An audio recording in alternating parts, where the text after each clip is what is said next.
the idea that we are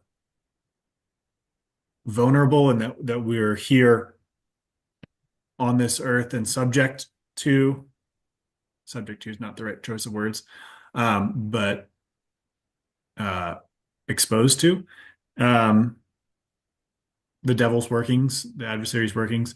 Um, that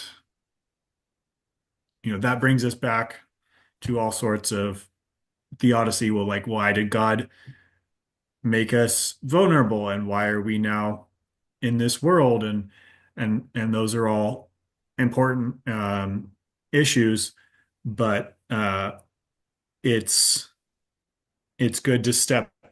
The point of this chapter is to step out, and I have, because of my movement in the ideas of evil, because I used to basically just dismiss evil on the idea of, well, it's all just sort of ignorance.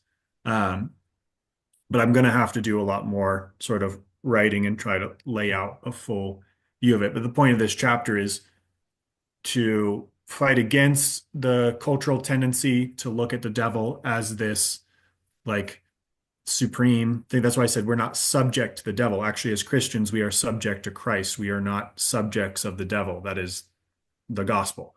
So to say we're subject to the devil is not a good choice of words, but we are uh, we are beyond the walls of the kingdom in the battlefield, right? We're exposed. We're so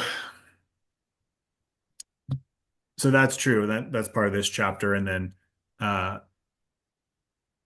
now we're talking about, well, there is that other side.